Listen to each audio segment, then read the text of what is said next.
Bienvenidos al refugio. Hoy no estoy aquí con mi compañera Vida, pero estoy muy bien acompañada. Tengo a Pedro. Pedro, ¿qué tal estás? Bien, ocupando el espacio de Vida, pero esperando no empeorar la media del programa, porque hay que dejar el listón bien alto. O sea, yo voy a intentarlo. Sí, bueno, vamos a hablar de temas que no son simplemente política y batalla cultural y salseos y tal, No es sino lo que previsible. vamos a entrar en algo un poquito más profundo, porque tenemos aquí a mi maestro de teología, Abel de Jesús.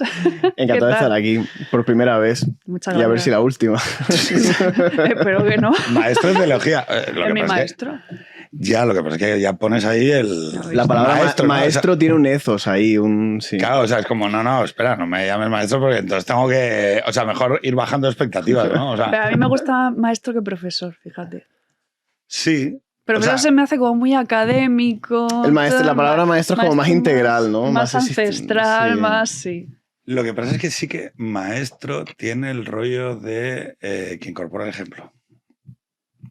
O sea, hay un problema. Un testimonio, sí. El problema del maestro, bueno, el problema No, sí. ¿Entiendes lo que quiero decir? ¿No? Sí, es profesor, sí. transfiero conocimientos. Exacto. 2 más 2, 4, la regla de 3, raíces cuadradas.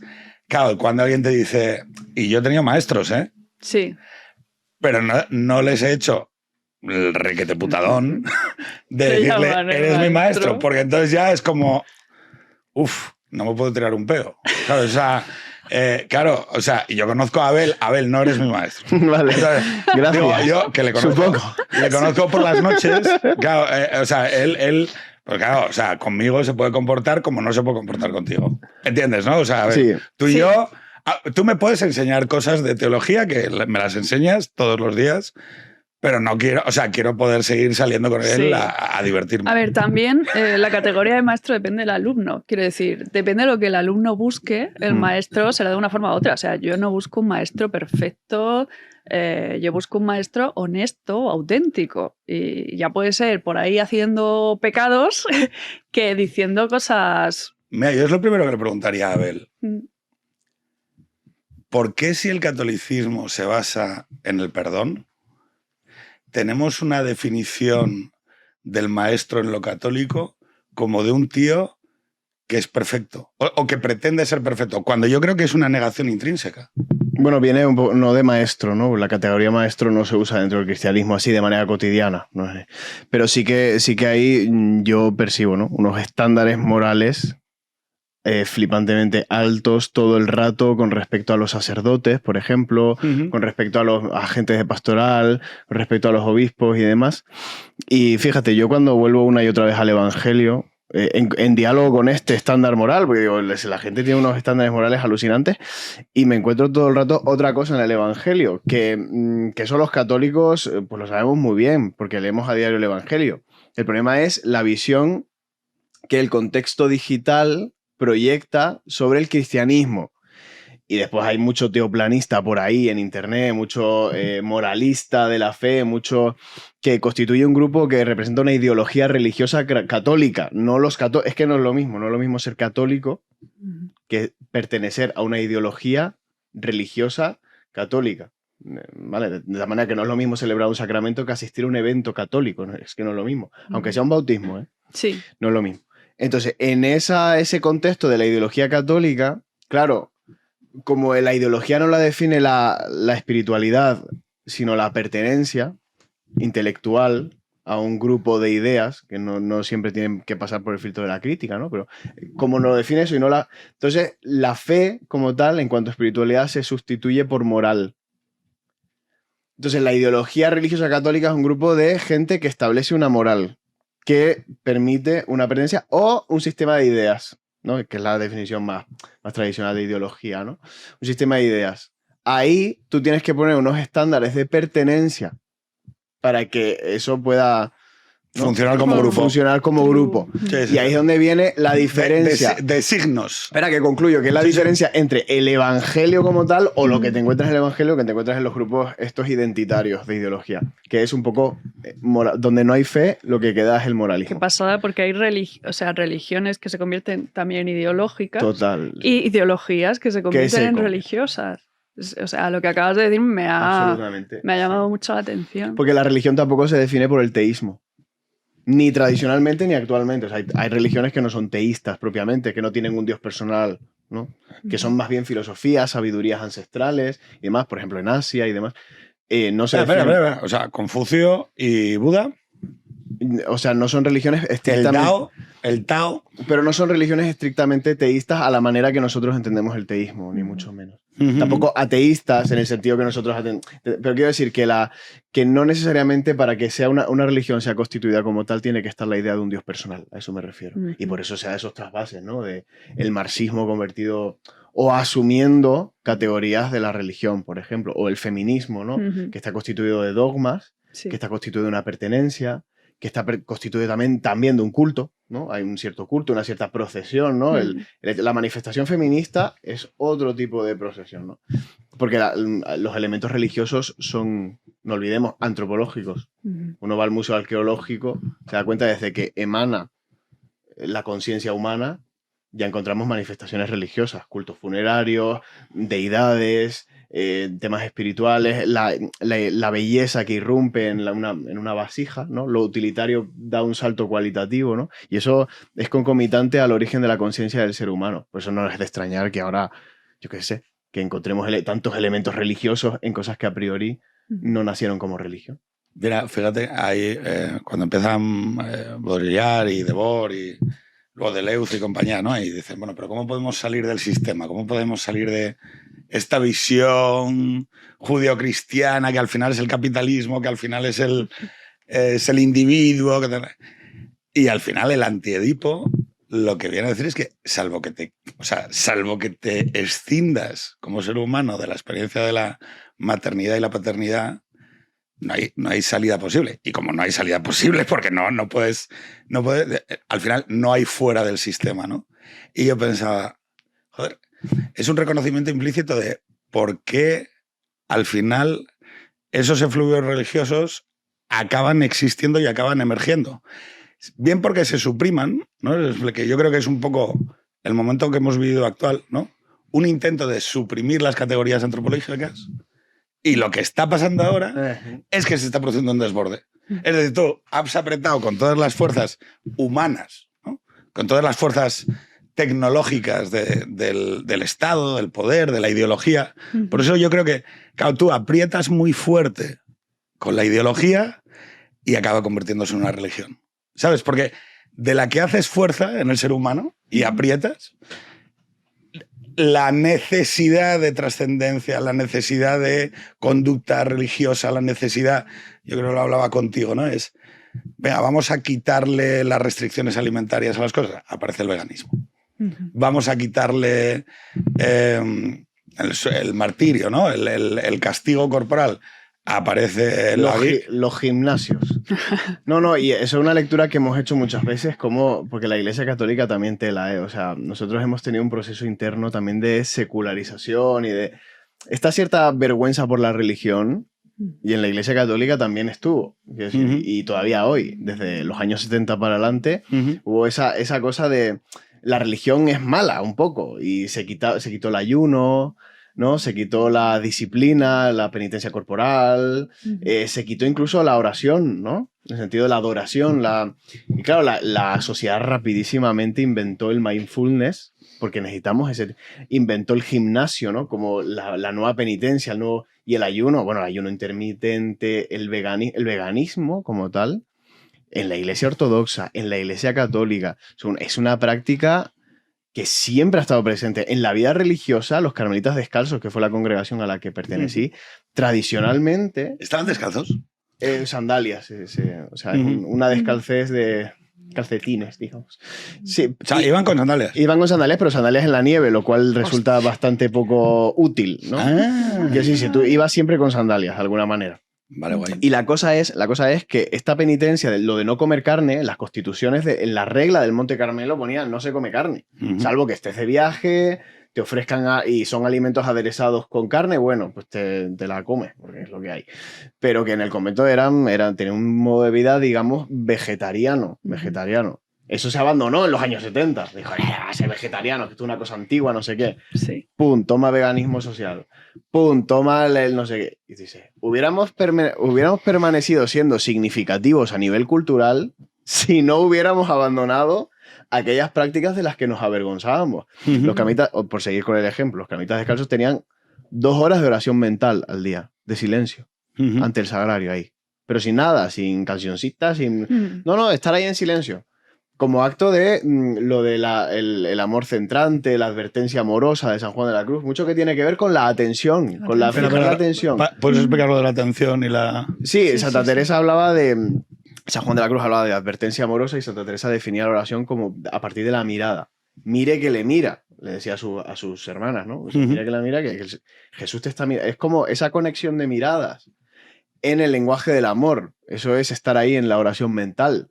Claro, va la gente y te inventa el mindfulness. ¿Sabes lo que te digo? ¿Por qué? Porque descubrimos la necesidad de romper con esto, ¿sabes? La Matrix, o sea, todo el espejismo digital al que nos sometemos continuamente. El simulacro. Es un simulacro de vida, de que tenemos que... Fíjate, cuanto más avanza la inteligencia artificial, más cosas tenemos que hacer. Digo, no debería ser como al contrario, que tendríamos que hacer menos, ¿no? Pero como que se multiplican las tareas, ¡pum! Mindfulness. Pero es que ahora los frailes no tienen muchas horas de oración mental, ¿me explico? Muchos sí, gracias a Dios. Y les mandamos un saludo a todos los frailes que hacen oración mental, pero estructuralmente hay algo ahí que se ha perdido y que la sociedad sí que considera significativo. Mira las vocaciones, ¿a dónde va? No sé si esto es cuestión de que yo esté hablando todo el rato, pero yo me encarrilo. Como surja, tú sigue. Ahora mismo las vocaciones de jóvenes... Tipo, no sé si ¿has visto la peli de los domingos? Bueno. O sea, he visto las críticas a la peli de los domingos, tengo muchas ganas de verla, he visto 5 lobitos, o sea, conozco a la directora. Lo digo simplemente porque el tema de las vocaciones he visto tu review, o sea, digo, no lo quiero decir más claro, pero he visto lo que escribió Lenore. Entonces, vamos, que sí, que estoy al tanto, pero explícaselo a esa manada de incultos que nos están viendo, que no tienen ni idea, no como yo.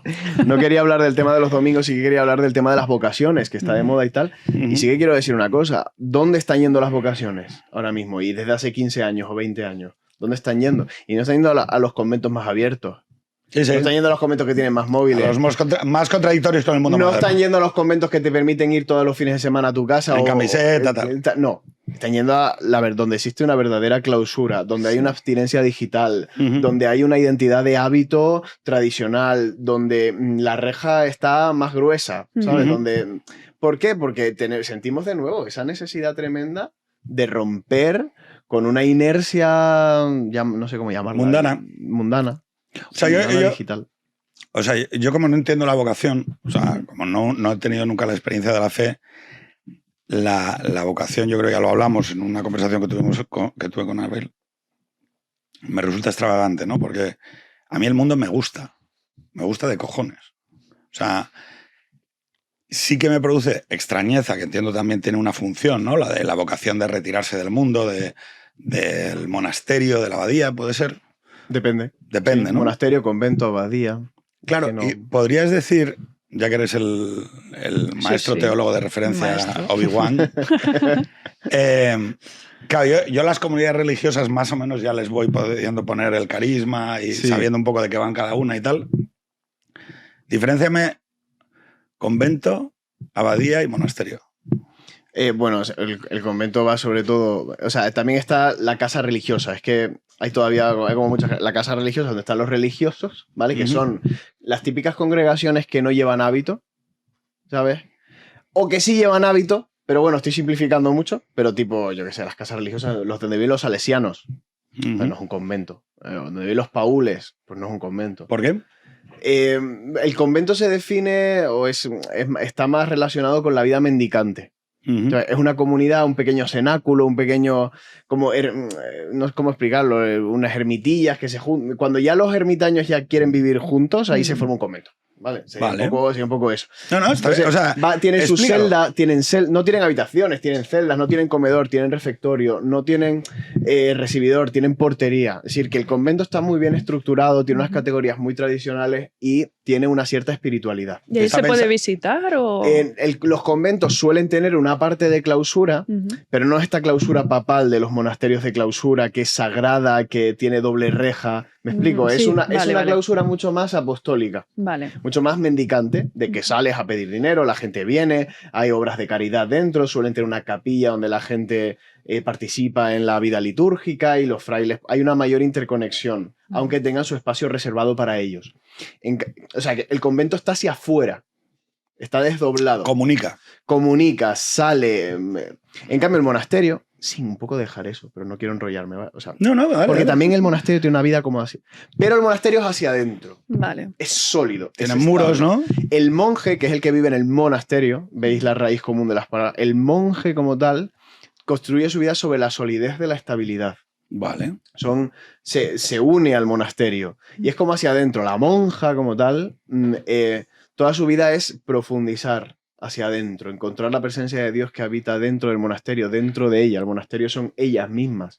Por eso es tan dramático que una monja salga de su monasterio. En cambio, para un fraile salir del convento es lo más normal. Está todo el día afuera, así que por una cosa o por otra. En el Belorado viene un monasterio se cultiva la tierra. Bueno, sí, sí. Bueno, en los... Depende. Ahora a lo mejor se dedican a rellenar correspondencia de los Claro, bancos, porque claro. es lo que le da dinero, pero sí suele estar más relacionado bien con la artesanía, Ujú. bien con la repostería, bien con el cuidado de la tierra. El monasterio, ¿vale? El convento no, generalmente estás en un hospital, estás en un colegio, estás en una parroquia, estás dando clases, estás tal. Convento hacia afuera, frailes, Vale. monasterio hacia adentro, monjes, monjas. Vale. Bueno, o sea, la diferencia fundamental. Y luego están los sacerdotes. ¿No los hay mixtos? ¿Los hay mixtos? No, No, creo. no, eso no sale bien. Hay algunas. Bueno, o depende, o sale bien en mí. Pero bueno, esto ya... Entonces, Eso sale demasiado O bien. sea, Sale no, bien. o sea, me acuerdo con unos de Lopus que, o sea, cuando le dije, oye, pero ¿por qué está en Torre Ciudad, ¿no? Que estaban los chicos jóvenes en un sitio, o sea, era como las jornadas Sí. universitarias y tal, y entonces estaban los chicos jóvenes en un sitio y como a otro lado del valle las chicas, ¿no? Y dije, oye, pero ¿por qué no los juntáis? Y dice, no, porque claro, es que digo, joder, pero Hay iniciativas. pues, o sea, de un, ¿cómo se llaman? Numerario. Si se junta un numerario con una numeraria, pues dos supernumerarios, ¿no? Si es que lo dice el nombre. Bueno, pero claro, pero tú por eso eliges tu vocación. Es decir, Bueno, ya, Claro. pero si de un cura y una monja que no, es que no funciona así. no Pedro. sale un Pedro, obispado. no funciona así. O sea, el celibato es un bien en sí mismo No sé cómo cuando es Digimon. elegido. Es un bien Pero en sí molaría. ¿Sabes? No Como mola, es que no mola, ¿sabes? es que no Como molaría en un carmelita absoluto. descalzo y una monja, pues sale un obispo. Digo, No, perdón. como que Perdón por- evoluciona. ¿no? Sí, evolución. No, es que creo que mundanizar la... O sea, ¡Fusión! Fusión. no, es que, fíjate, contigo aprovecho porque con gente con el alzacuellos y tal me cuesta más hacer este tipo de comentarios. Pero sí creo que explicar las cosas en términos humanos, ¿no? De decir, oye, ¿por qué no hay mixtos? Pues no hay mixtos porque el corazón tiene sus normas y porque es normal. Pero claro, siempre la duda que me planteo es ¿por qué es necesario el aislamiento del mundo para esa profundización en los monjes? Es que dímelo tú. O sea, No, no, yo dímelo tú o sea, yo porque tengo mi teoría. Yo tengo también mi teoría. es que resulta un poco evidente. A mí Sí, me da- sí, todos sí. sentimos en el corazoncito que hay algo en el mundo que me decías ahora, ¿no? Pero entonces son seres humanos. Pero por supuesto, pero es que- ¿Entiendes lo que quiero decir? Mira, te Es digo decir, una cosa, Oye, sí. es que son seres humanos y a veces los juzgamos como con... Esto, perdón, voy a decirte una cosa que pasa sobre el tema de las monjas. Por el tema de los domingos, que lo dijo Chapu. De repente, uno, a través de los domingos, echa la mirada para atrás, tú lo dijiste también, y dice, tío, ¿cuándo me he encontrado un retrato de monjas normales? Sí. Que no sean Con la regla pegándote. oscuras, Sí. hijas de puta, gente queriendo hacer sufrir a los demás y demás. Y yo de repente hago memoria y digo, pero si mi experiencia con las monjas no es esa. Obviamente. Y Chapu dijo una cosa que se me quedó y me dijo, A mí las monjas me caen muy bien porque hacen mucha risa en el coche. Y si una está en contacto con monjas y ha trabajado con ellas en algún tema, sabe que son un puto desastre organizativo. No digo todas, ¿eh? Algunas son maestras. Sí. Pero digo... Pero tienen una fuerza dentro que mola mucho vale, y luego son seres humanos, pero que, oye, tío, que yo he visto traer autobuses de Ucrania por monjas, ¿vale? Y o sea, no sé si me explico, y para adelante y para atrás y no sé qué y tal. Y entonces es como decir, oye, una pregunta, ¿por qué la retratamos tan mal? Y yo creo que es también en parte por la separación del mundo, es decir, porque no sé si lo estoy consiguiendo explicar. Te lo escuché a ti. No, es que es así. Lo que está diciendo es que es verdad. Pero Entonces, no solo con respecto a las monjas, sino con todo lo demás. Todo. Cuando la gente dice... pues yo le escuché un documental de la TV3 o algo así sobre Gaudí, ¿no? La reportera, la que estaba presentando el documental, decía... Nos resulta muy paradójico que cuanto más encerrado estaba Gaudí en su despacho y más asceta era y más ayunos hacía y más retraído estaba de las relaciones sociales, más colorida era su obra y no lo terminamos de entender, ¿no? Y si al cabo que no lo entiendes, pero porque has entendido que para ti la verdadera felicidad es relativa a la satisfacción, al placer continuo, a la búsqueda de aquello que consideras humano, que me parece muy legítimo, pero es que resulta que no siempre... El otro día estaba hablando con una psicóloga muy interesante. Tiene rendimientos decrecientes, podríamos decir. Me decía la psicóloga, los datos de depresión y todo, o sea, estudios que se hacen... No, perdonadme, no puedo citar los datos, estaba hablando con ella. Me dice, los índices de felicidad más altos están en las monjas de clausura. Típico experimento de... ¿Has visto la peli de Libres? La peli de Libres que hicieron de... No la he visto partes. Vale, no pues... no la fui a ver al cine en ese momento. Es que, a ver, es que si te fijas, casi siempre en la vida, digamos, externa, todo tiene que ver con la máscara que te pones, ¿no? El personaje que has construido y la relación con el otro casi siempre es de comercio en cuanto a yo te doy esto, tú me das lo otro, me interesa este portal o me interesa o el otro me hace reír o quedo con... Pero no es tanto una relación como se tiene luego en la casa de amor, de, oye, me necesita esta persona, estoy ahí. Entonces, las cosas que al final te hacen sentir bien contigo mismo de verdad, tienen más que ver con cuando la relación es real, cuando hay tranquilidad, cuando te puedes quitar la máscara, cuando te puedes relajar, cuando puedes decir lo que realmente estás sintiendo, porque ahí hay como una relación diferente. Entonces, esta gente que se aleja de las distracciones, se aleja de la máscara, se ponen cualquier cosa, no se maquillan, se miran entre ellos, oran juntos, comen juntos y hablan, sienten como una sensación de paz que yo creo que nosotros no sabemos ni siquiera cómo debe ser. Y que a lo mejor al principio es difícil, porque cuando tú intentas ponerte el silencio al principio es difícil, pero cuando entras empiezas a sentirte cómodo. Es como, ostras, qué tranquilidad, ¿sabes? Es un mensaje en código para mí, ¿no? No es para que me calle, ¿no? No, yo en código no te lo mando. Sin ánimo de decir nada en contra de Pedro, mira el ejemplo, la metáfora del deporte físico. O sea, el deporte corporal. Me voy a ir. O sea, tú el silencio ahora sin ánimo de decir nada en contra de Pedro. O sea, qué decir.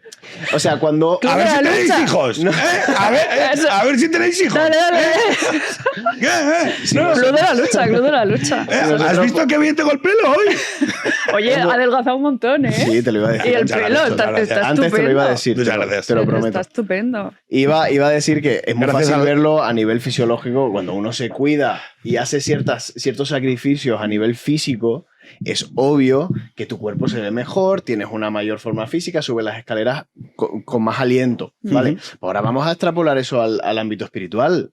Obviamente, cuanto más silencio, más acción de gracias, más plegaria, más pobreza, más deshacimiento, que llama Santa Teresa del Mundo, más atención a las necesidades del hermano, más te donas, más das limosna entendida en un sentido profundo, más tu vida es más proexistente, en el sentido de que vas pues evidentemente vas a estar en una mejor forma espiritual. Y eso se va a notar también. No quiero decir que vayas a estar más alegre todo el rato, ni que vayas a tener más... Porque no funciona exactamente así la mística. No es que tengas sentimientos agradables. Porque la mística, repito, no funciona así. Porque te puedes sentir en la mierda. Puedes estar incluso en un episodio, un cuadro de depresión y tal. Pero hay algo que dentro de ti que está funcionando bien. Y que no es con estar a gustito todo el rato. Pero quería decir otra cosa, y es porque creo que eso es lo fundamental en todo este tema y que ahí vienen los grandes... ¿Podemos parar un poquito con eso? Porque me parece importante.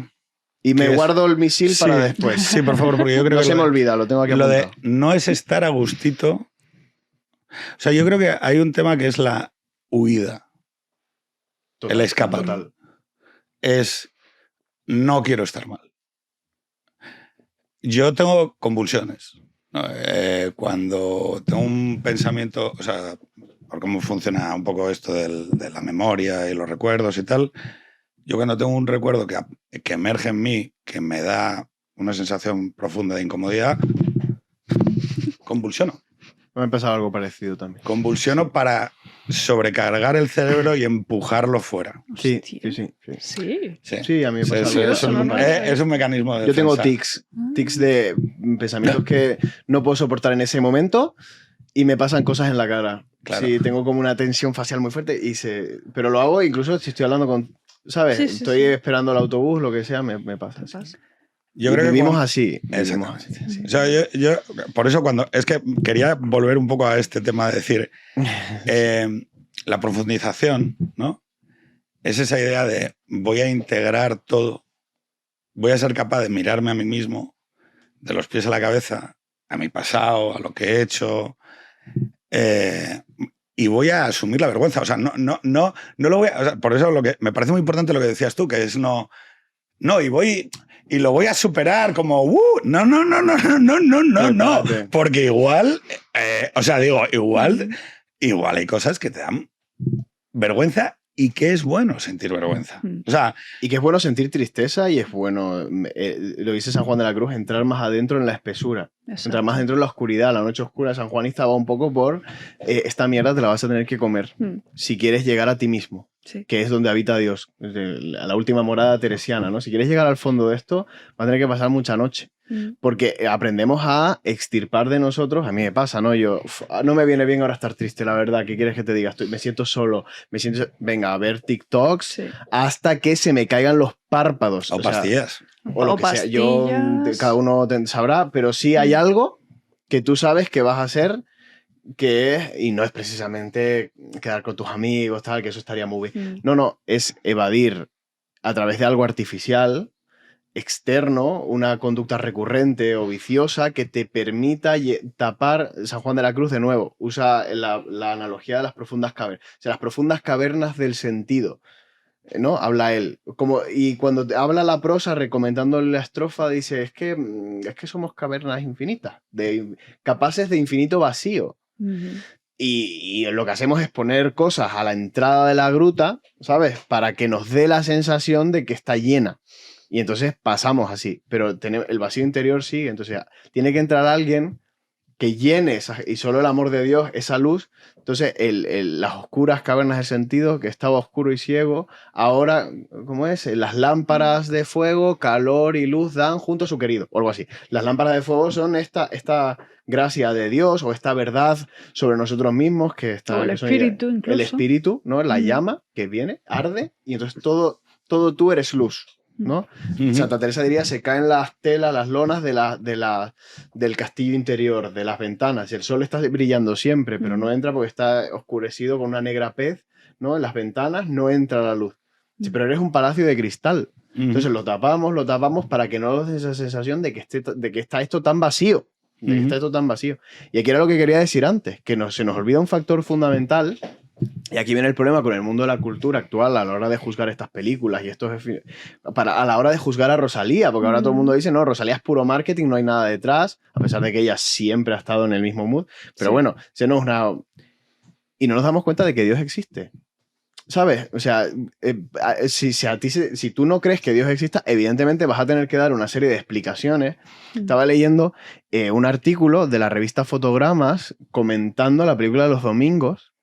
O sea, es una peli de terror, en realidad. Claro. Es una peli de terror, el fracaso de la sociedad, las máscaras. Dice, no, ser monja es una máscara para tapar. Ella quiere tapar el duelo que no ha podido, entonces se recluye, huye de la no sé qué. Y es una peli de terror, una peli poco menos que antihumana y no sé cuánto, tal. Bueno, pero me gusta que se pueda hacer en esa interpretación. Porque No, genial. lo explicabas tú muy bien, que es decir, la alternativa es que sea propaganda, que solo pueda tener una lectura. reduce Claro. la realidad. Que es decir, oye, no, espera. No, pero ¿sabes? Claro que tú puedes interpretar que es una historia de terror porque una madre va a perder ahora a su hija, no va a tener nietos.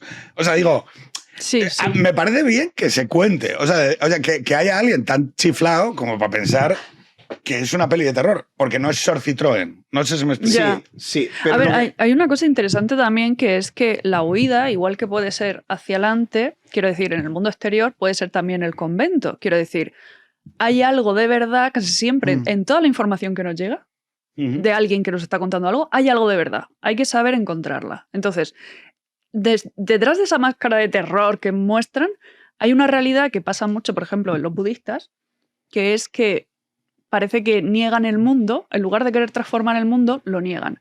Entonces hay otra huida en la espiritualidad. En la espiritualidad puede haber Sí, otra huida sí. del dolor del mundo. Entonces es importante, yo creo que más que dónde estás, el nivel de, digamos, compromiso que tienes contigo mismo y con ese interior, Total. y saber cuál es tu sitio y dónde te toca a ti librar tus batallas. Quiero decir, creo que igual es el monje que está de verdad porque necesita un tiempo de soledad para trabajar algo interior, que la persona que dice, pues yo me pongo en primera fila, tengo 7.000 hijos, me dedico a ellos, me entrego a ellos, ¿sabes lo que te quiero Sí. decir? Y O sea, eso existe. Lo que pasa es que es verdad que, como toda decisión. Claro, las leyes del corazón, ¿no? Ana Karenina, oye, nos es muy difícil entrar en la cabeza de otra persona y entender cuáles son los fundamentos últimos de verdad por los que está guiada una decisión. Yo quería hacer un paralelismo, que es la salida del armario homosexual, que yo es que creo que veo un paralelismo en la historia de los Sí. domingos de aquí a Lima. Es decir, lo incomprensible en 1960 era que tu hijo llegara y te dijera, pues quiero a Ramón, y o sea, estoy enamorado de Ramón y es lo que hay, está en mi corazón. Brokeback Mountain, ¿no? ¿Lo visteis? Sí. Y de repente, esa historia en fotogramas, ¿pero lo veis o no lo veis? O sea, es decir, eres incapaz de reconocer en el corazón de otra persona una decisión que tú eres incapaz de ver. Y tú dices, es muy heavy. O sea, es muy heavy porque dices tú, no lo ven, no se ven. O sea, Sí, sí, y sí. cómo de repente, digo, yo esto me lo encuentro, claro, es como esa especie de, no, esto no, como no deberían existir las monjas. Claro, que ese es el claro, tema. claro, O sea, claro. el supuesto último es, las monjas no deberían existir. Y como no deberían existir, si de repente mi hija lo es que está mal. Sí. Y entonces empieza toda esa transfiguración de la decisión. Dicho lo cual, creo que hay una reacción eminentemente, claro, yo no quiero decir positiva, pero sí para mí es un retrato de esto que decías tú, de Dios existe, ¿no? Es decir, la gente lo ve emerger con una cierta naturalidad. O sea, creo que hay actores culturales que sí que van a disparar contra ello. Es decir, pero la mayor parte de la gente no creo que esté haciendo una lectura torcida ni de lo de Rosalía, ni de los domingos. Y no creo que del retorno a la espiritualidad. Es que no sé si llamarlo. O sea, yo no sé si llamarlo. Lo primero es no sé si llamarlo espiritualidad. Porque no tengo claro si lo que estamos viendo es espiritualidad en sí o es un reconocimiento de lo real. ¿Sabes a lo que me refiero? No, o sea, no sé si es simplemente una reducción del antagonismo. ¿Sabes? No sé qué decirte, ¿eh? Es que es complejo. Yo tampoco, o sea, yo todavía estoy en proceso de entender lo que está pasando, ¿vale? No me resulta tan... ¿Es que está subiendo como una tendencia fuerte o es simplemente que podríamos hablar de varias cosas. Podríamos hablar del retorno a la masculinidad de la generación entre 15 y 25 años. Podríamos hablar de las pérdidas antropológicas de la ideología que ha primado los últimos 10, 15 años. Podríamos hablar de un gusto exótico por el hecho católico ya libre de prejuicios después del efecto Francisco, ¿no? Y su proximidad con la izquierda.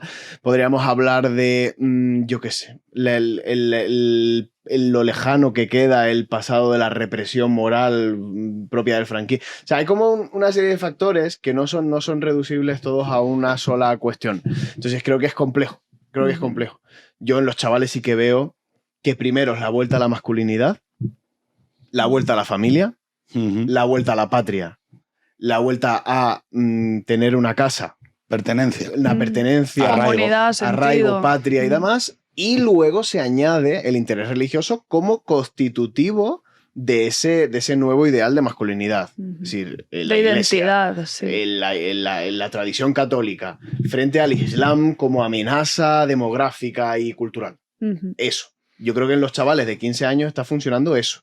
Y eso es una vuelta a mirar con interés la Iglesia Católica y mirar con interés yo qué sé, los nuevos fenómenos tal. A nivel de clase también pasa mucho con Hakuna, ¿no? Hay una identidad de pertenencia a la clase. Cayetana. ¿No? Cayetana, digamos, no me gusta por No, dicho lo cual, o sea, que mis colegones cayetanos, que sepan que no lo digo con animadversión, pero bueno, si uno es un pijazo, pues lo dice y ya está, ¿sabes? O sea, no... Entonces, creo aquí que no juzgamos, ahí no huele a pobre, ¿sabes? O sea, en plan como... Estos tienen la interna, pobreza no... ¿sabes? Ahí tienen interna. Punto, ya está, no pasa nada. Pasa Viven eso, en la zona norte. Sí. From the south, poco. Little Hakuna. De Getafe, poco. Sí, pues sí, hay mucho también. Pero vamos, que es verdad que habría que ir por sectores. Yo te puedo hablar de los chavales de 15 años y sé lo que está pasando un poco con ellos porque me los encuentro todos los días 4 o 5 horas, ¿sabes? Pero hay que ir más allá. Yo creo que hablaba del efecto Francisco también. Yo creo que si algo ha conseguido el Papa Francisco o consiguió en su pontificado fue romper una barrera que había muy fuerte en contra de la Iglesia, ¿no? Como identificada con la derecha más conservadora, ¿no? Entonces, claro, tú ves que ahora que el Papa Francisco pues, hace un documental, es amigo personal de Jordi Évole, claro, a la izquierda se le caen los palos del sombrajo, pues dice, que algo está acá. ¿Sabes? La Iglesia y tal, iba Yolanda Díaz, allí le regala una estola, ¿sabes? Al Papa Francisco y tú te quedas como, wow, este cambio, ¿no? Esta cosa, esta proximidad ha hecho que se eliminen prejuicios, que se eliminen barreras, obstáculos, tal. Y eso ha generado también que, pues, Alauda pueda decir, hago una película, ¿sabes? Y no pasa nada, no se va a acabar mi carrera porque no haga una crítica feroz a la iglesia, no ponga una monja estereotípica, el sacerdote acosador o pederasta con ánimos libidinosos en todo lo que hace. No lo pongo porque es que tampoco hay tantos, ¿sabes? En la vida cotidiana, pues te cuentas la monja, que puede ser más seriota, a lo mejor. Una más inocente, ¿sabes? Que mira la monja... Mira, la película es que es buenísima en cuanto al realismo, ¿eh? O sea, yo que pasé por ese proceso también. Sí. Digo, es que la peli funciona porque nosotros no somos estúpidos. O sea, el público... Reconoce. Los espectadores no son estúpidos, ¿sabes? Cuando le estás contando una historia real. Y por eso está la película más vista, no sé si lo sabéis. Está en el... No lo sabía. Es la más vista en cines. Es que... Vi la noticia, salvo que sea un titular manipulado, es la película más vista de... Pues a ver si la veo mañana. Yo también quiero verla. Y es que resulta que yo viendo, digo, pero es que, ostras, cuando llega la chica a la habitación, a la celda por primera vez, digo, esto está pasando en la... O sea, la luz blanca tintineante del baño. La habitación sin mesilla de noche, porque a nadie se le ha ocurrido que tú puedes llegar a usar una mesilla de noche. Cargas el móvil en una silla. El radiador de plástico portátil de luz naranja, porque no funcionan los radiadores en esa ala del convento, porque no han tenido novicias a lo mejor en 5 o 6 años.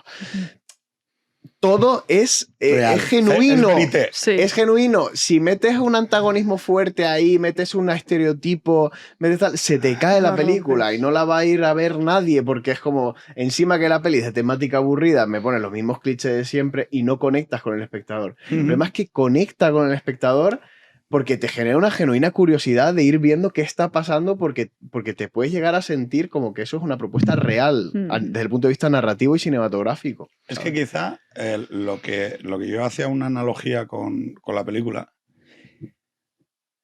es que habla de la búsqueda de sentido. Ya sé que hablar de propósito es como más corporativo, ¿no? Y habla de la vocación, ¿no? Sí. Habla de la emergencia de una vocación religiosa. Pero es verdad que yo creo que es una temática que está plenamente de actualidad porque nuestro mundo ha perdido el sentido. ¿En qué sentido? Individualizadamente, como personas, hay una crisis de sentido global, o sea, hay una sensación de desconcierto en generaciones jóvenes, o sea, decir, oye, si yo no tengo una sensación de progreso material, no tengo una sensación de poder configurar una familia, no tengo una sensación de poder configurar un proyecto de vida, y luego también un poco una pérdida de sentido en términos colectivos de la comunidad. O sea, nosotros mismos, Occidente, España, ¿no? O sea, es decir, hay una crisis de sentido, ¿no? Tiene, perdón por la redundancia, sentido que entonces la vocación aparezca en el pensamiento lateral, es decir, claro, es que tiene, o sea, hay una lógica en que esto recupere un papel más relevante. ¿Por qué? Porque en un mundo que está más transado por el dolor, en un mundo en el que hay un sufrimiento que no estamos consiguiendo paliar ni con las experiencias, ni con los móviles, ni con los videojuegos, ni con las drogas, ni con el sexo. La promiscuidad. Sí. Es que claro, o sea, se nos dijo, claro, vosotros ya sois horizonte pleno de un mundo donde ya, no, el sexo está mal, no, a vosotros ya se os dijo que el sexo estaba de puta madre, pero yo todavía estuve en esa zona gris, en esa zona limítrofe, donde vivimos en ese momento guay en el que el sexo pasaba de la sacralidad del cuerpo a haz lo que quieras. Y entonces tuvimos como 20 años para decir, ¡yujú! ¿Sabes? O sea, es decir, porque todavía había una inercia que te decía que estabas haciendo algo que ¡yujú! ¡Ya! O sea, ¡yujú! Sí. Pero claro, es que a partir de 2010, ¿no? La propuesta hay que medirla con... oye, una pregunta. Tú me dices que, claro, que el sexo, tal y como se venía viendo en los 60, 70, 80, que era un desastre. Oye, una pregunta. ¿Y en 2010 estamos bien? O sea, digo, ya hemos quitado todo aquello, ¿no? Ya la sacralidad del cuerpo ya se lo creen los monjes y las monjas y poco más. Oye, ¿tú cómo estás? Una pregunta, digo, porque ahora no le podrás echar la culpa a las monjas. Es que no sé si... Claro. O sea, tú ahora, esas emociones que te surgen los fines de semana de no me encuentro bien y tal, ya no se lo puedes echar la culpa al sacerdote, ¿no? O sea, digo, ¿sí o no? Sí. O sea, en algún momento... No sé si transitáis mucho Instagram y tal, pero el mood de la gente ahora mismo es... que, o sea, estamos volviendo a temas de, por favor, invítame un Coca-Cola primero o algo, necesito, o sea, como que nadie se... Y todo el mundo se está quejando de que nadie se compromete, de que nadie quiere conocer a nadie, de que nadie tiene tolerancia a la frustración afectiva, que nadie sacrifica nada y que todo el mundo está solo. Claro. Que los millennials somos una generación en depresión. Tenemos un cuadro general de depresión, de que todo el mundo quiere vincularse, pero nadie quiere asumir los riesgos de vincularse, y está todo el mundo criticándose, ¿sabes? Como, tronco, aquí te estás comiendo lo que te has cocinado en el microondas. Total, ahora te lo tragas. Fíjate, o sea, le echábamos la culpa de nuestras desgracias a los grandes relatos, ¿no? De la iglesia, del patriarcado, de la civilización occidental. Y ha sido como, vale, entonces ya los quitamos, hemos sobresaturado todo y encima con la virtualidad nos ha hecho mucho más fácil seguir persiguiendo el placer. Porque una cosa es buscar el placer y otra cosa es buscar el sentido. El sentido siempre viene acompañado con una mezcla de placer y dolor. O sea, es esa cosa que es dulce y es amarga, ¿no? A la vez. Sí. Pero si tú solo buscas lo dulce, al final te lo cargas. O sea, al final acabas en un vacío horrible. Y la gente no tiene la tolerancia a un conflicto, llevarlo a algo que tenga sentido, darle alguna, por ejemplo, entre una pareja, nunca vas a estar feliz perfecto del todo. Siempre van a haber conflictos. A la mínima cortan. Entonces, nunca van más allá. Nunca pasan por ese trance. Entonces, ¿qué pasa? Pues que la gente está vacía, está sola, está buscando un placer que no llena nunca y además he estado viendo estudios de que cada vez hay menos relaciones sexuales entre los jóvenes. Sí, eso pasa. Porque se han sustituido por la virtualidad, por el porno, ¿por qué? Porque hasta la relación sexual sin ningún compromiso también supone que te tienes que vestir, que le tienes que gustar a la otra persona, hay que ducharse, riesgos, que puedes no complacer. Que da miedo porque a ver si esta es una feminista loca, a ver si este es un facha, no sé qué. Entonces, estamos generando... Y también hay mucho complejo con respecto a la propia corporalidad. Claro, ¿no? Cuando tú has proyectado sobre el porno lo que tiene que ser el tamaño de tus genitales, vas generando una insatisfacción, las chicas se ven gorditas o se ve que no tienen la cinturita así. Los filtros de Instagram. Cosas que no se preparan para hacer, ¿sabes? Bueno, y más cuestiones casi diría de carácter inmaterial, como por ejemplo, esto lo saben los mopongos, el deseo se construye en la espera. Exacto. Sí, la anticipación. En el misterio. La imaginación tiene un componente muy relevante en la relación sexual, porque somos seres humanos, no somos meras máquinas, no somos gochos, ¿no? O sea, digo, el gochu sí, el caballo llega allí, ¿cómo se llama? Monta a la yegua y ya está, o sea, no necesita imaginarse nada, ¿no? El deseo se construye en la espera. O sea, tu imaginación tiene que ir dándole vueltas a una cosa y es verdad que la restricción aumenta la satisfacción de la relación sexual. Pero que es una cosa tan de 2 más 2 son 4. Ya. Que es decir, oye, macho, pero es que tú no te... O sea, digo, hay una descomprensión. O sea, es uno de los elementos descivilizatorios de la sociedad contemporánea. Yo creo que Foster Wallace lo explicaba bien, ¿no? Decía, claro, a medida que la tecnología vaya diseñando... Él reflexiona mucho sobre la televisión, ¿no? Como la televisión como elemento de entretenimiento total, te sentabas y apagabas cognitivamente el cerebro y entonces, claro, dice, bueno, a medida que se vaya produciendo un stream continuo de contenidos que permitan apagar el cerebro, la tecnología seguirá derivándose y diseñándose mejor para autosatisfacer el cuerpo y la experiencia y el ser humano se irá convirtiendo en una masa amorfa. Pero porque no, o sea, digo, porque es que no, que volvemos a la monja, a la restricción del mundo, a cómo el mundo se vuelve una cosa y tú, si te vas fusionando constantemente con ese mundo de experiencias y de búsqueda de placer, pues acabas siendo una masa amorfa, que no deja de ser Aristóteles y los gochos. Digo, resumiendo mucho. Aristóteles y los gochos, ahí lo controlamos, ¿no? Claro, lo de los gochos Los gochos, ¿no? No. Los cerdos. Es que no.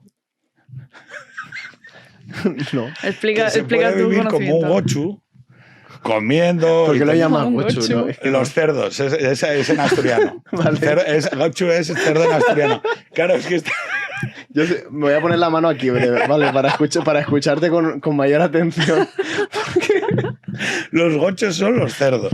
Entonces, la idea de que la humanidad, precisamente, o sea, lo que salvo que yo me equivoque, Aristóteles lo que viene a decir es que precisamente tú puedes vivir como un gochu, como un cerdo, comer y autosatisfacerte, o puedes convertirte en un ser humano, que es precisamente... Esto es lo paradójico, es el placer la distancia. O sea, es lo que te convierte en un ser humano, la distancia con la experiencia del placer. Yo creo que no. Yo creo que además el deseo es una trampa hacia el amor. Quiero decir, es como un caramelito. El deseo empieza con deseo esto, quiero esto, creo que me va a dar placer, que me va a dar felicidad. Y cuando empieza a ser lo contrario, cuando empieza a darte sufrimiento, estás enganchado todavía a la parte del placer. Y cuando llega un momento en el que de alguna forma trasciendes eso, empiezas a amar, por ejemplo, en la pareja, a la persona que en vez de decir, oh, ya se ha pasado esa emoción del principio, el enamoramiento, que fue la del deseo, la que te llevó a ella, si pasas esa fase, llegas al amor. Porque ya empiezas a querer a esa persona y a querer lo mejor para esa persona. O sea, ya empiezas a querer darte a esa persona y no solo a que te haga feliz. Es que acabas de explicar la noche es semejante sanjuanista. con Dios. Es la noche sanjuanista un poco. O sea, lo que Santa Teresa llama la golosina del espíritu. Ah, sí. O sea, Dios te va dando y entonces es verdad que al principio hay como mucha fenomenología afectiva de la experiencia mística. Lágrimas, cosas muy adictivas como el arrepentimiento, ¿no? Sentimientos de tristeza por mi vida pasada o alegría exultante por el encuentro con Dios. Entonces tienes como todo esto, esta fenomenología que es muy exuberante, muy sensible, pero al mismo tiempo muy superficial. Esta golosina del espíritu, ¿no? El profeta Oseas, con lazos humanos los atraje hacia mí, dice Dios en el Antiguo Testamento. O sea, yo los atraje como con lazos de afectividad a mi pueblo. Y aún así me traiciona, ¿no? Bueno, pero es que Dios nos atrae hacia así y cuando ya nos tiene de la mano y entonces ya empezamos una vida, un desposorio que llamaría Santa Teresa, ¿no? Esa relación ya de vinculación, de copertenencia, de que has construido tu vida sobre Dios, realmente pasan todas esas experiencias del principio. A partir de las terceras moradas, muchas veces lo que queda es como una experiencia también de desolación, de noche oscura, de insatisfacción continua, de aparente vacío interior. Claro, pero esto ya estamos a niveles muy avanzados del proceso místico, ¿no? Esto no suele pasar en los primeros años de vida espiritual, ni mucho menos. Suele pasar de forma muy... Y a monjas que llevan a lo mejor muchos años en el convento y de repente Dios como que desaparece para ellas, ¿no? El proceso pedagógico de la noche es querer a Dios por lo que Dios mismo es, y en cuanto que Dios trasciende por completo cualquier cosa que podamos sentir o pensar sobre Él, entonces todo lo que sentimos y pensamos también debe ser purificado. Dice San Juan de la Cruz que Dios no cae bajo cualquier... Repite esto que no lo entendió. ¿Qué he dicho? Que todo lo que vivimos o pensamos debe ser purificado. Debe ser purificado porque Dios no cae bajo ningún pensamiento que nosotros tengamos ni ningún sentimiento. Porque es sumamente... Dios no cae. No cae, no se sitúa, no está bajo el paraguas de... Yo digo, Dios... es tal. Es tal. No, y no dice, puedes definirlo. Trasciende eso. Trasciende eso infinitamente, de hecho. Uno de los concilios de Letrán dice que Dios es siempre más de semejante que semejante de aquello lo que nosotros podemos decir de Él. Sí, sí. O sea, que es más distinto. Dice, Dios es bueno. Bueno. ¿Qué entiendes tú por bueno? Porque tú entiendes una cosa, tú otra, y yo otra, y más o menos pensamos igual. Pero es que la gente que dice que es bueno, pues Dios trasciende completamente por completo. Entonces tú tienes que purificar eso que tú sientes que Dios es bueno. Porque a lo mejor el Jesús de The Chosen, la serie esta, pues es bueno y resulta que Jesús no es así. No es colegui, no va con la mochila, ¿sabes? Sino que a veces llama zorro a Herodes, sepulcro blanqueado a los fariseos, te levanta una mesa, ¿sabes? Te resulta severo, desagradable, te confronta, y eso también es Jesús. Entonces, ese proceso es muy duro porque es ir destruyendo bloque a bloque esta casa que has construido sobre arena, que no te va a servir para nada porque la primera tormenta se va a caer. Entonces Jesús está haciendo referencia constantemente a... ojito, Son los niveles de la alquimia interior, pero es curioso porque en el posmodernismo, como no tienen la trascendencia, crean una deconstrucción que se parece a esa parte de la noche donde uno tiene que enfrentar esa pérdida de los sentidos, de lo que creía que era, de lo que creía que le hacía feliz, de lo que era bueno para él. Y en el posmodernismo, en las sectas feministas tal, está la deconstrucción. Lo que hay que hacer es deconstruir todo lo que crees que eres, pero para llegar a adorar al santo feminismo y al santo izquierda posmoderna, al wokeismo, ¿no? Entonces es como una deconstrucción sin trascendencia o una noche oscura sin fondo luminoso. O sea, sería simplemente algo estás haciendo mal. Y en ese estar constantemente juzgado, sin perdón, sin trascendencia, sin espíritu... Es que la pregunta es ¿a dónde llegas? ¿A dónde vas? ¿A dónde llegas? Porque la monja de clausura resulta que tú no lo sabemos, ¿no? Pero llega algo que le hace vivir con una luminosidad tremenda. En cambio, por otros caminos que también te prometen no llegas a nada. Entonces ahí, por los frutos os conocerán, es un poco a dónde ha llegado cada uno, ¿no? Porque siempre una propuesta tiene una promesa. Todo entraña el marxismo entraña una promesa. Las ideas libertarias también entrañan una promesa. O sea, ¿dónde va? Pero, claro, ¿cuál se cumple y cuál no? Entonces, yo tengo una certeza de que yo cuanto más he avanzado por el camino de la mística, más luz he tenido, más libertad, más dicha interior. Digo dicha por no decir felicidad, que es una palabra demasiado equívoca, ¿no? Sí. Más dicha interior. En cambio, cuando he visto que has asumido ciertas propuestas seculares, menos dichoso me he sentido. Y a pesar, mis niveles de placer pueden ser mejor. Y puedo decir, que esto me ilusiona o esto me tal. Y luego llegamos a un vacío. Estábamos hablando antes de influencers que han llegado al culmen, que se puede llegar, de ya no estar preocupado ni por qué piensen de ti, tipo, me la voy a ganar igual, o sea, ya me da igual, no voy a perder ningún trabajo, vivo, soy así y ya está, y no tienen más propósito que lo que han conseguido, no se puede ser más que multimillonario, ya está. Ya tiene... Y entonces aparece una pregunta sobre el sentido que la gente de repente se empieza a hacer empieza a construir un interrogatorio y digo, chaval, ¿cómo nunca estoy viendo a gente que digo, jamás me esperé que esta persona fuera a llegar a hacer unos planteamientos, ¿sabes? De espiritualidad o de, no digo de hacerse católico, pero también muchas veces, ¿no? Pero sí, unas preguntas espirituales que digo, tío, qué fuerte, ¿no? Que estés ahora mismo planteándote si Dios te ama. Porque no es un poco plot twist, ¿no? A ver, yo parto de la base de que tiene sentido que eso pase a ocupar una cierta centralidad. O sea, yo no lo vería como una... O sea, digo, lo veo y lo saludo como una cosa muy positiva, pero también tiene una cierta lógica. ¿Por qué? Porque en realidad es contra lo que no se ha pensado. Es decir, para mucha de esta... yo no estoy bautizado. Y en los 80 yo era una minoría, entre comillas, dentro de los no bautizados. Sí. En 20 años eso se normalizó y se convirtió en que yo creo que ahora mismo hay más no bautizados que bautizados. Tampoco lo tengo muy claro, pero lo que quiero decir es que en 20 años, y lo normal, lo lógico, porque yo lo he visto en mí. O sea, me parece muy normal que gente de 30 años, de 35, se empiecen a hacer según qué preguntas, porque para mí fue la manera lógica de vivir. Es verdad que... Y vengo de la nada. Por eso...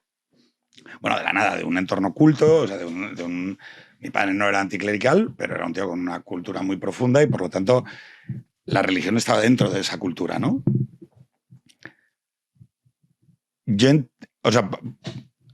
¿qué es lo que percibo? Es un proceso en el ser humano. O sea, es un proceso normal y natural del ser humano cuando confronta con el sufrimiento y con la muerte. Yo creo que tiene mucho que ver con la proximidad, pues un poco a esos elementos de certeza de, oye, pues yo ya he agotado un poco la inseguridad de no voy a tener trabajo, la inseguridad de no sé qué va a ser de mí. Y hay un momento, sobre todo, si te acercas a la enfermedad, al sufrimiento, a un dolor, a un fracaso fuerte, o sea, a la emoción del fracaso, que necesariamente empiezas a hacerte según qué preguntas. Y, hombre, supongo pues que en la India te acercan a otro tipo de cuestiones, pero aquí te acercas de manera natural porque está presente, es una emanación que te rodea en personas, en conversaciones, vale, ya no quiero seguir haciendo cháchara de fin de semana y quiero morder algo que sea sustantivo, y entonces te acercas a la reflexión espiritual y a la reflexión religiosa y a la duda, que para mí no existe porque no existe Dios. No, a la salida te espero. No, ahora estoy muy calmado, pero... Claro, pero se lo contaba el otro día a un amigo, y lo contaba el otro día por Twitter. Claro, yo nunca he tenido ni siquiera el asomo de duda. O sea, pero ni siquiera el asomo de duda quiero decir... O sea, ahora que me están viendo gente que me diga, no, pero a mí bueno, o sea, cuando hablo de duda quiero decir... hablarle, ¿no? O sea, como de decir, oye, Dios, contéstame o dame no sé qué. O sea, nunca he tenido esa sensación, que tampoco sé si es muy común o no, pero solo me pasó en una experiencia hace como 2 meses o así, viendo precisamente The Chosen, un corte. Es que o sea, esto es hiperpatético, porque a mí he hablado con jesuitas, con gente de los humíllate, con teólogos, o sea, contigo. Es como, joder, o sea, mira que tengo conversaciones fructíferas sobre el tema de la fe con gente hiperseria y jamás me ha hecho dudar nadie. O sea, nunca he salido y, hombre, a ver, si es que Tomás Barceló, estuviste en mi casa y tal. O sea, mira que he tenido conversaciones fructíferas sobre la idea de Dios y tal, y nadie, tal, y de repente, en la escena de los cojones de la mujer samaritana de The Chosen, de repente me pongo a llorar, y es la única vez que al verla dije, existes. Y se acabó y ya volví otra vez a la certeza de no existe. Estás atrapado. Así funciona. Estás atrapado. Pero no sabes lo que viene. Tener una mejor historia que no. Ese es tu vi una puta escena en YouTube en la Yotoba, ¿sabes? O sea, decir, de la escena de la samaritana de Chosen. Gente se ha convertido con menos. Claro, pero es como... Tío, no, o sea, quiero una experiencia como más de... Y entré en la Catedral de Valencia y vi un rayo de luz y no sé qué. No, claro. Es como muy vulgar, ¿no? Me parece mejor. Sí, porque además yo muchas experiencias que he tenido cuando era joven con estas cosas, eran con películas. Sí, loco, a mí me pasó eso. A mí me pasó con De repente- ¿sabes qué película me pasó a mí? ¿Con Que ahora cuál? la ves y dices, esta de, ¿Tú a Boston y yo California? de Paz Vega, la de Santa Teresa, ¿te acuerdas de esa película? Esa no la he visto. Teresa, el cuerpo de Cristo. Ay, no la he Básicamente visto. otra excusa para que Paz Vega salía desnuda, pero ahora de monja. ¿Cómo no? Es broma, es una peli Vale. que yo la valoro, pero Sí. yo tuve una experiencia muy fuerte de Dios a los comienzos con esa película. ¿Sabes qué te digo? Que las películas, quieras o no, pues son el mito de los tiempos... Pero por las tetas de Paz Vega, no. No, fue en este caso por Dios. Ah, vale. Sí, te lo aseguro. Pero no era una representación simbólica de Dios las tetas de Paz Vega. No era una representación simbólica, no, salían como desnudos, ¿no? Me quiero recordar. Es que no la he Jesús y visto. Paz Vega. ¡Ah, los dos! Sí. Salían como como haciendo la cucharilla mística. Está Ah. eso, sí. ¿Cómo nos hemos perdido eso, Pedro? pero Bueno, pero está- Teresa, el cuerpo de Cristo, es una Ostras. película que tiene 20 años. Sí, no, no seguro. lo he visto. O sea, seguro. Qué fuerte. Sí, Pero sí. ¿y es pro Teresa? Bueno, intenta reflejar la vida de Teresa con unas pretensiones ideológicas tremendas. Tú la miras, yo la miro ahora, ¿sabes? Que he escrito un Ya. libro sobre Santa Teresa que invito a comprar a todo el mundo. ¿Cómo se llama?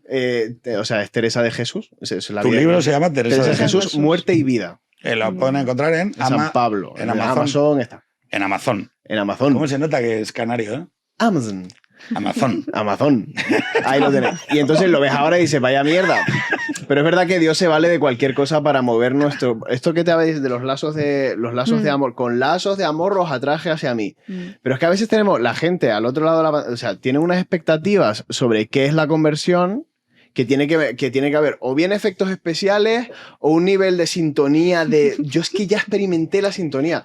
Pues eso no a veces no es así. Hay varios caminos para... O sea, vamos a ver, la conversión tiene mucho más que ver con la voluntad que con los afectos.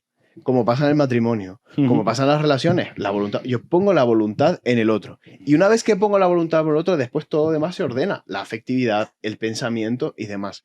Pero para bautizarse no hace falta tener un feeling especial, no hace falta tener un sentimiento brutal. De hecho, todas estas cosas suelen ser un poco imperfectas o infantiles o superficiales, precisamente para que sea, como decías tú antes, ¿no? Para dar el salto de la fe. Pero muchas veces no, y especialmente en personas de gran madurez como don Pedro Herrero, no tiene por qué haber una experiencia afectiva de me pongo a llorar 3 horas o miro con arrepentimiento toda mi vida pasada o tal. Eso suele ser parte del proceso mistagógico hacia el bautismo y de la pedagogía de la fe. Pero no se identifica solamente... Obviamente, yo cuando mi conversión, yo no hubiera convertido probablemente si no hubiera tenido todos los efectos especiales con 14 años, ¿sabes? De llorar, decir ¡Jesucristo! ¿Sabes? Como decir a todos mis amigos que yo no quería hablar más con él, ¿sabes? Como... Hostia. Además que se me presentó Jesucristo, ¿sabes lo que te digo? Se me presentó, real vi a shit. Jesucristo, ¿sabes? Qué fuerte. Y a partir de ahí, y me pasó... que después de haber visto a Jesucristo dije, no, tiene que ser una moneda mía. Se me pasará. Y tenía tiras y aflojas del Claro. tío. Vamos a ver que has tenido una visión, has tenido un puñetero arrobamiento místico, Sí. ¿sabes? Y todavía te estás planteando de, Sí, sí, bueno, sí. será su gestión, será no sé Sí, qué. sí, sí. Tú a mí ahora me quitas toda la experiencia de arrobamientos místicos, de efectos especiales, de tal, y mi voluntad va a seguir puesta en Dios. Sí, claro. Porque sé que es la verdad. Pero en el libro de la naturaleza y en el libro de la revelación, ¿sabes? Que los dos apuntan a la misma verdad. Me dice, ATI. O sea, tú me dices, con todo lo que te ha pasado en la iglesia, con lo mal que te han tratado, con todo lo tal y lo malo que eres tú, Pero forma parte. pero digo, pero es que ¿cuál es la otra propuesta? ¿Cuál es la otra propuesta? Tú eres ateo, pues hazme una propuesta, a ver, la voy a considerar, pero tú me dices que todo lo que existe, como la gente que me dice, es que la doctrina católica es un poco complicada, ¿no? Un solo Dios en 3 personas, el Espíritu Santo, no sé qué. Esto es difícil de creer. Digo, no, joder, lo difícil de creer es el cosmos. O sea, me estás hablando que vivimos en un cosmos con galaxias. Sí, sí, con O sea, caos. con planetas que orbitan y cada planeta es distinto. Y que ahora creas el ser humano por fruto de una evolución de no sé Que qué. existe el tiempo. La molécula, tío. O sea, ¿por qué existe algo y no la nada? Que el otro día vi una representación de una molécula humana tal y era como carriles bici por todo. Y es esto cómo, quién, o sea, qué puñeta. O sea, para mí el misterio no es el Dios trinitario, para mí el misterio es que exista algo. Sí, claro. ¿Sabes? Que haya algo Sí. y no la nada, que No sería la nada. si yo fuera Sí, sí, sí. materialista. No, y que la Si yo fuera materialista- existencia tenga sentido, orden. Y tenga un telo, si tenga una vaina. No, Sí. a mí si yo fuera materialista, para mí sería profundamente incómodo la existencia de algo. No, yo, ¿Cómo? o sea, yo parto de la base de que la hipótesis de la razonabilidad de Dios la veo. O sea, Dios me parece una experiencia plenamente razonable, una idea plenamente congruente con la realidad. Incluso puedo representar el vértice desde donde... O sea, para mí tienen más que ver con... O sea, el Dios que me parece congruente con la realidad es precisamente un orden. La idea de una mirada que, como yo ordeno la realidad, pues una mirada que ordena la realidad y por lo tanto que existe en un vértice al cual no puedes mirar, pero que influye en la realidad, ¿no? Y eso pues tiene pleno sentido con las tres emergencias, la del tiempo, la de la materia y la vida, y luego la de la conciencia moral, que se ordena en torno a ese orden, ¿no? O sea, la parte racional. Pero yo te quiero hacer una pregunta. ¿Ese llanto que tuviste ahí es el mismo que tienes con el final de Titanic? Es una buena pregunta. ¿Por qué? Porque yo vengo más de lo experiencial. Entonces, hay algo, cuando estás viendo esa película, esa escena, que se enciende, que suele ser un llanto distinto al llanto de ay, se ha muerto no sé quién, o el novio le ha dejado, o el tal. Es algo que tiene, que como empieza como por aquí, tiene como un calorcito especial y parece que viene a las lágrimas y estás triste pero estás contento a la vez. Es un salto cualitativo, ¿no? ¿Verdad? Es otra experiencia. Entonces yo te diría, fíjate en eso, fíjate si en lo que sentiste era distinto a cuando sueles llorar de emoción por otras cosas, porque ahí está la experiencia que ya no es racional. O sea, la prueba de que hay algo dentro de ti que no has experimentado mucho y que de repente has notado como si fuera una sensación nueva. Investiga un poco esa sensación. Lo entiendo por dónde vas. El tema es que para mí las emociones son una cosa extraña. O sea, yo tengo normalmente que hacer un salto para experimentar emociones. O sea, yo tengo una relación con las emociones extraña. O sea, no muy normalizada por lo que veo. No es hasta que Carmen nace que yo no experimento emociones tal como las experimento actualmente. Y eso bueno, me enseña también que estamos en evolución. O sea, que yo estoy dispuesto a aprender cosas hasta el último día de mi vida. O sea, que yo me mantengo abierto porque mucho creyente me dice, no, tú crees, pero es que te da vergüenza aceptarlo. Y yo, pues, macho, te aseguro que no. O sea, digo no. Y el día, además, que vaya consumiendo pasos, os lo digo. Y por eso, como mi compromiso con Abel es, oye, te lo cuento, los pasos que voy dando. Y el hecho es que yo no sabía describir el color. En términos emocionales, no sentía emociones como las siente mi mujer o las sentís pues, algunas personas normalizadas. Y no es hasta que nace Carmen que yo no puedo entrar emocionalmente en ese otro, ¿no? Del que hablabas antes, de depositarle o preocuparte del otro. Y dices, tú, coño, es esto. O sea, de lo que llevo escuchando hablar toda mi vida, el amor es esto. Y Carmen nace cuando yo tengo 33 años. Entonces, claro, yo cuando veo a gente... yo entiendo vivir en un mundo en blanco y negro. Eres funcional. Quiero decir... Sí. Eres funcional. Por eso yo me mantengo muy abierto a la experiencia de la fe, a decir, oye, primero porque hay una sensatez en la gente que tiene fe que me parece muy razonable. Lo que sí sé es que me lo podéis explicar por activa y por pasiva, pero experimentar el color rojo ya, pero es verlo. Tú tendrás... al final y me puedes decir, es más caliente, es más frío, tiene... No, pero por eso te pregunto. Te lo agradezco, porque para que tú lo investigues. Totalmente, o sea, es para que tú totalmente. investigues esas sensaciones, pues igual que, voy a decir una cosa muy poco espiritual, pero igual que se investiga con las drogas o con las sustancias o con las experiencias o con lo que sea, pues las emociones de este tipo, o sea, yo no les pongo nombre, por ejemplo, no te voy a decir esto es la fe, solo te voy a decir, hay algo ahí que tú has sentido. Investígalo. Investiga si es lo mismo que sientes cuando tienes... Es un poco lo que decías tú de lo sensible como manera de...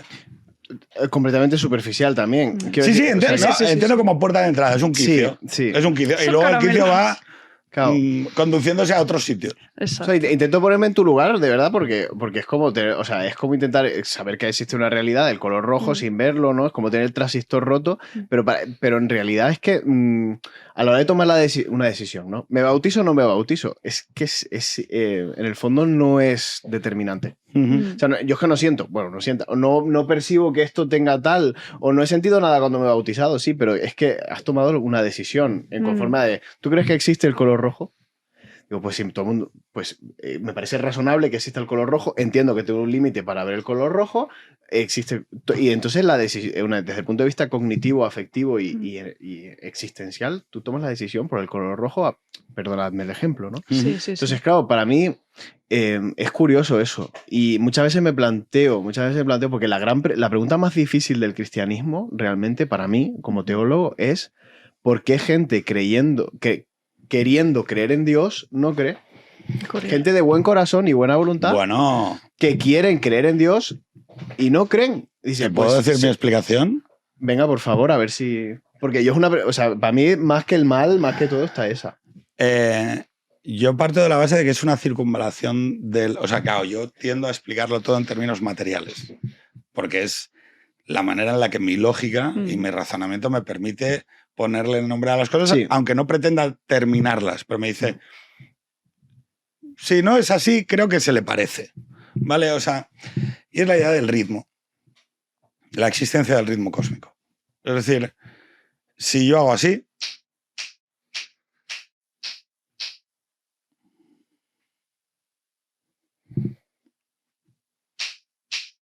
o sea, yo sé que intuitivamente, sin pensarlo, sin siquiera pensarlo, si alguien lo mirara, vería que cuando yo le doy el tac-tac eso está en ritmo. O sea, y el ritmo no existe. O sea, no es sensorial, a ti no te llega. Sin embargo, yo sé mover mi culete, bailar, y es algo que se expresa en mí y que no está en ningún sitio. Y lo sorprendente es que puede coser la intersubjetividad. Es decir, que hay un tío en Australia que dice... O sea, es una cosa muy extraña. Alguien dirá, es el corazón. Bueno, puede ser, es una extensión de... Pero claro, luego ya ves que los planetas también tienen ritmo, ves que la matemática es ritmo, ves que hay... Y que toda y que toda la expresividad de esa existencia o no, que Mozart de repente crea cosas ex nihilo vinculadas a una idea de ritmo, simetría, armonía. Entonces, bueno, todo eso...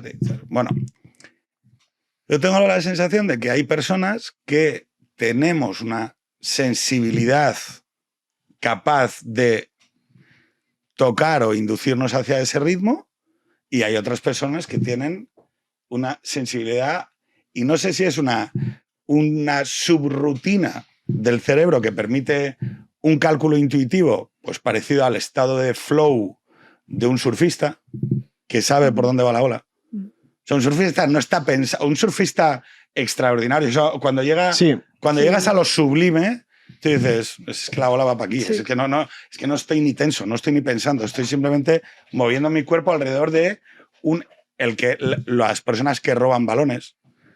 Ricky Rubio, que de repente decía aquí, o Alfonso Reyes, que cogía rebotes midiendo 1,90. Dices tú, ¿pero cómo es posible? Y él veía el tal y decía, me pongo aquí y me va a caer el balón en las manos.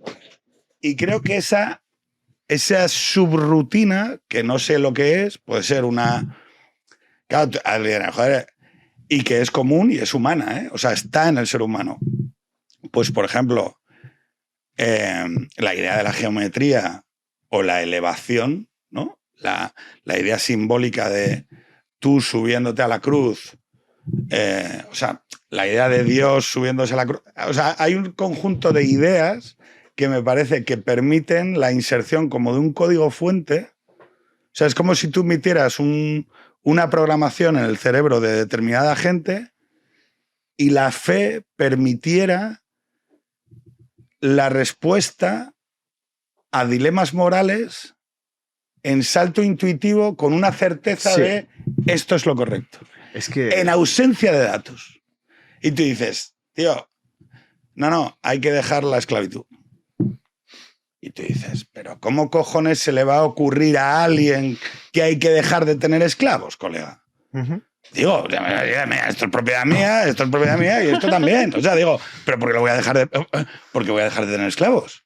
O sea, pero digo, o porque voy a tener que tratar compasivamente al otro, o porque no lo... O sea, este es mi enemigo, porque me da pum pum y ya está. O sea, digo, pudiendo hacerlo, ¿no? O la idea de lealtad y subversión, que es la tercera vía contra los babilonios, ¿no? De decir, no, espera, lealtad a la ciudad, pero subversión a la... Y tú dices, hostia, es una capacidad para proponer la respuesta moral correcta en ausencia de datos, que es un salto intuitivo muy heavy. Y que luego tienes razón. O sea, digo, y luego toda la sociedad avanza y dices tú, sí, mira, es que es algo muy heavy. O sea, por eso, pues es como el ritmo, es como Mozart. Es como la existencia de Mozart. O sea, porque hay gente capaz, claro, tiene que ser una minoría. Claro, y tú imagínate Mozart, ¿no? O sea, a ti te pasa algo parecido a lo que le pasa a Mozart, que dice, pero estos mongoles, si ven, estos mongolones, si ven que la séptima sinfonía mola, la séptima sinfonía es de Mozart o de Beethoven. La novena sinfonía es la famosa. Vale. ¿Cómo te refieres a la novena sinfonía? Sí, es la de Beethoven. De Beethoven. Sí. Estos mongolones que son capaces de disfrutar con mi música, como no son capaces de producirla. Y yo creo que ahí hay una cuestión que en la fe, como la fe católica, cristiano-católica, es una fe muy improbable, es muy jodida de tener, o sea, y es una fe de ida y vuelta, tensa, que endurece mucho, o sea, endurece en el término de que te permite estar muy a la contra de todo, es al mismo tiempo el que te permite pegar un salto tremebundo, ¿sabes? O sea, es decir, no. Por eso, en términos sistémicos para mí, en términos de globo terráqueo, en términos de humanidad, es precisamente esa fortaleza, esa forja de la fe cristiano-católica la que le permite hacer de avanzada moral de la humanidad. O sea, si tú lo miras desde arriba, los avances en la moral colectiva se producen en este lado de la cancha. Y tú dices, bueno, eso es porque es la única y verdadera, ¿no? Que sería un poco la... Y yo pienso, bueno, es por la única y verdadera, pero también hay una lógica que es la más jodida, o sea, de creer. O sea, digo, oye, pues, hay un orden cósmico. Pues sí, vas a un bosque y dices, todo esto yo para mí. Pues ya está, o sea, ya eres budista. O sea, pero claro, ¿no? Sí, ¿no? O sea, bueno, dirá que no. El disclaimer que vas a tener que poner con respecto a las otras tradiciones religiosas, que te metes por un delito de odio. ¿No? Mira, eso no es una religión, ¿sabes? No, soy anglicano. Bueno, pues mira, pero tú sí. estás haciendo todo el rato referencia de forma muy brillante, que Don Pedro es como Hildegarda de Bingen, es una maravilla. O sea, es como un gato. O sea, ¿has visto que, o sea, es como estos gatos que van caminando y no se les cae una copa? Y dices tú, este hijo de puta, ¿cómo es posible que lo esté ligando? Sí, y es la experiencia subjetiva de la fe. La experiencia subjetiva de la fe. Que esto se inventa con Santa Teresa. O sea, quiero decir que no es tan necesaria la experiencia subjetiva. O sea, estaba hablando de cómo dar el salto a la fe a nivel psicológico, casi. Sí. Eso es lo de menos. Claro. Es que decir, ¿qué es lo de menos? ¿Tú crees que existe Dios o no? Porque en el fondo vas a tener, tú o cualquier persona, va a tener que tomar la decisión de ¿me bautizo o no me bautizo? Y si creo que Dios existe y pongo mi voluntad en eso, mi voluntad va a ir hacia el bautismo. Y me bautizo. Y me fío del místico. Y me fío del que tenga el ritmo, ¿sabes? Como tú tienes el ritmo, yo no lo tengo. Me fío de ti y me bautizo. Sí, para mí que Dios existe no hay ninguna duda. Ah, vale. No, pero no, claro. ¿Eres creyente? No. Pedro confiesa. Lo vais a ver, o sea, lo vais a ver reflejado. Mira. ¿Cuándo te cansas de hablar? Aquí mi hijo Adrián viniendo a decirme que nos piremos. No me pido que nos piremos, Vámonos, pero quiero que te calles. Así que llevamos ya 1h20. Vamos a ir ya. No, vamos acabando ya. Vamos acabando. Hemos llegado al titular que queríamos, ahora ya podemos. ¿Has visto? Esto ha sido una señal. Sí. Porque él te ha dicho, ¿te creo que eso no había dicho? ¿Cuándo te vas a cansar de hablar? Toda la razón. A ver, muy rápido. Un poco agustiniana esta experiencia. El niño que habla, el niño que pequeño. habla y te dice no podrás meter el mar en este agujero. O toma y lee en el jardín de su amigo. No, Los niños dicen la voz Dilo, de dilo, Dios. dilo, explícalo. No, que Lo de Agustín la en- concha. Sí, bueno, esa no sé si es... Esta experiencia del mar creo que es espuria, ¿no? Que no es de él. Pero la que sí es verdad es cuando está en el huerto de su amigo, cae allí después de haber tenido esa crisis con respecto a su propia vida, después de mucho fatigarse, como el gato que intenta avanzar sin romper las copas, ¿no? Y después de haber surcado todo su propio itinerario filosófico, existencial, después de haber buscado los placeres, ¿no?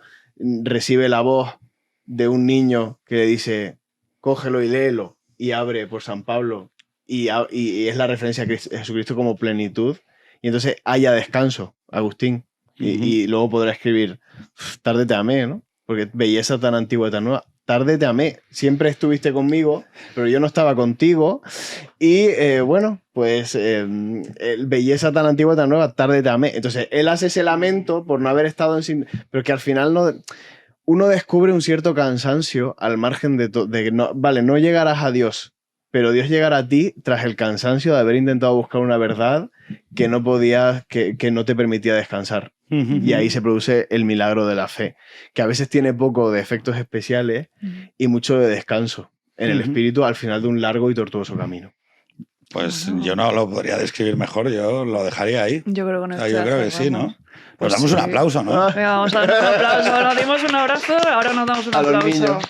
A los niños, los pobres. Pues muchísimas gracias. Muchas gracias a vosotros por muchas venir. más conversaciones. Claro que sí. Y porque acaba llegando yo a Dios, ¿no? Más o menos. O él a mí, o no sé muy bien cómo... Deja que eso Que fluya. suceda. Tú eres que de fluya. fluir. Yo soy, sí. Él es el orden y yo soy el caos. Y yo soy Y tú eres, el bueno, gato. tú eres el gato. El gato gordo. El gato. Un gato gordo. El gato, me Pero gusta. que se mueve bien. No, muchas gracias. Chicos, pues un placer. Un Igualmente. gusto haber estado aquí, la verdad. Muchas Héctor, gracias por venir, chicos. ¿todo bien? Todo bien. Muy bien. Chicos, ya está. Se acabó Ya nos Es plan- podemos ir. la chapa. Y a vosotros, Estamos- muchísimas gracias como siempre por estar aquí y nos vemos en el próximo programa.